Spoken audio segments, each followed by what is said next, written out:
I think the only way to start this review for SSSS.Dynazenon is a thank you trigger once again. In 2018, they blessed us with SSSS Gridman, which was a reimagine of like the live action series, which, those types of shows that you'd see from Power Rangers to Godzilla movies, people dressing up in suits and fighting. It was just a really cool formula that Japan kind of like crafted, and to see an anime perfectly mirror that while telling a really interesting story in the Gridman universe, where the characters were all memorable, the ending shocked me beyond belief. I was completely satisfied, and while I knew they were probably going to make more as long as Gridman was a financial success, I also didn't know what I wanted to see next. And very similar, I think the best way to explain it is like, as someone who grew up on stuff like Power Rangers and Godzilla movies and things like that, to me, like, the best way to explain it to, like, people not really familiar with the style of story this is it's like Power Rangers, where there's different stories set in the Power Rangers universe, and you might see references, maybe there'll be crossovers with characters, but without a doubt, you could easily jump into this one and feel the same excitement I feel like many of us felt in 2018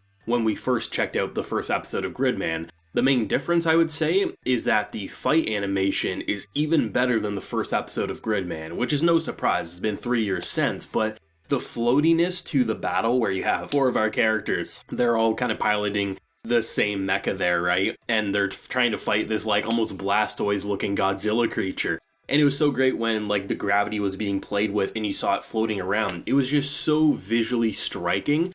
And as someone who wasn't actually expecting action in this episode, I really thought this would be a simple character setup episode.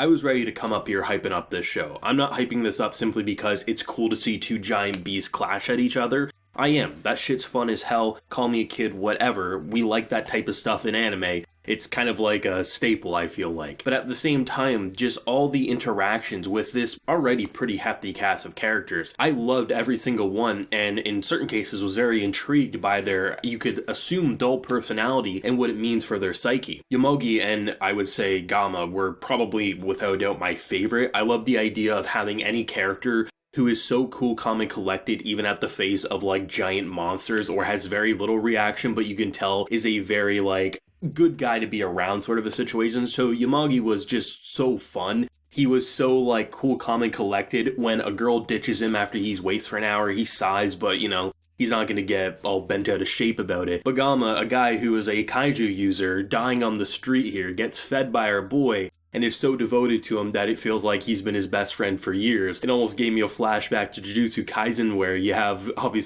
Todo and Yuji, and how it was just like this best friend dynamic that you didn't think would work, but you feel like is really going to work down the line. I can already tell those two are going to be a blast, because one's very high energy, gun-ho, fists ablazing, and the other is just like, well, I guess this is what we're doing for the day, alright. I loved the interactions, and you could even say how dry the humor was at times, because it really did feel like at multiple points you were watching characters who just knew each other for a long time, and the interactions felt genuine for their age. You have this one girl who we get this very interesting like flashback, the way it's being perceived. At first I thought maybe the reason why the mother was saying, hey, you can borrow something from your sister's room as long as you put it back, she probably won't need it anyway. I thought maybe she dropped out of school or something. But then you see, no, she actually is dead, and the mother is kind of like preserving the room as it was, where the father is a heavy drinker now, and it does seem like the overall family dynamic is very rocky ever since that moment, and she's someone who she kind of like gets off on breaking promises. She'll ask all these different boys out to say, hey, meet me here,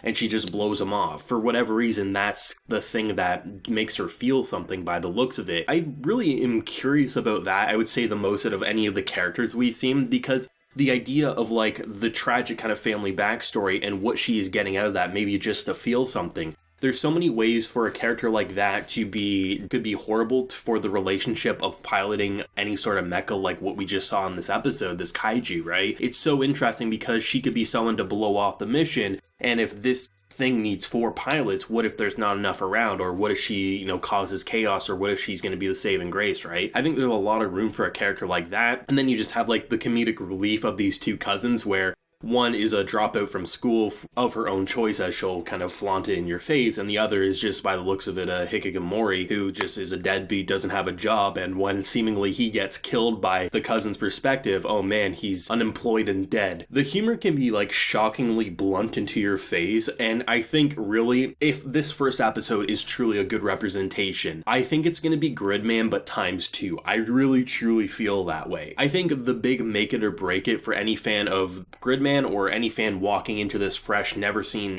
Gridman before or any show like this, is how much do you like the characters? Because the fights aren't going to be the only thing we see. We'll probably have fights quite a bit because it's kind of like the whole thing happening is like the world starts crumbling, weird things happen, a monster appears and you have to fight it. It's cool, but that's not all there is to it, right? It's not just simply two beasts clashing. So you have to like the characters. And from what I'm seeing, I like the characters. I really, really do. When I first jumped into Gridman, I know some people who, if you haven't seen Gridman, or maybe even have, you're going to be like, oh, you're talking too much about Gridman. But it's hard not to, because they're very similar with how they start up, but they give you the exact same amount of quality. The main difference is that the fight animation is, I honestly think, better than what we saw in the first episode of Gridman. There was definitely a lot of like simpler shots where they would hold on, there would be wide shots where not a lot moved. But I think when you see what they're building up to with the grand overall action, I think with how crisp the art is, especially the background detail, I'm perfectly fine having multiple wide shots where, you know, characters are talking but nothing's moving,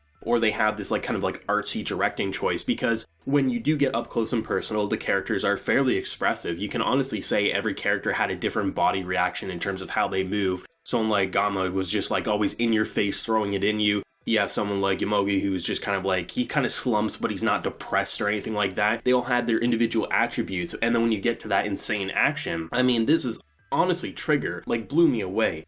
I really feel like similar to what happened with Studio Orange, who did Land of the Lustrous, Beastars Season 1 and 2. You can look at their transition from when they started doing 3D animation, which already was great, to where they're at now with Season 2 of Beastars. It's incredible, and I honestly feel like with the way Trigger is probably going to go with this series, this SSSS series, where they'll have probably multiple shows, and I honestly hope Trigger will be able to do the same thing, continue to improve and hone their craft, because 3D isn't going away. It's probably not going to full-on replace just overall 2D drawn animation in our lifetime, but it is incorporated more and more because animation is getting more and more complex. But if stuff can look like this, where you're having these floating mechas and, you know, Godzilla-like creatures, I don't think as many people are going to be complaining when it looks that smooth and it blends as well as it does. Because, honestly, I feel like this is going to be a show that there's 3 big shows I'm planning on checking out on Fridays. Without a doubt, I feel like this is going to be a contender for my most anticipated Friday show. I love it. I think it had dry humor. I thought it had blunt humor. The action was absolutely drop-dead gorgeous. The OST, I am so happy they kept it just as fire as they did with Gridman. The rock anthems and just how intense it gets you.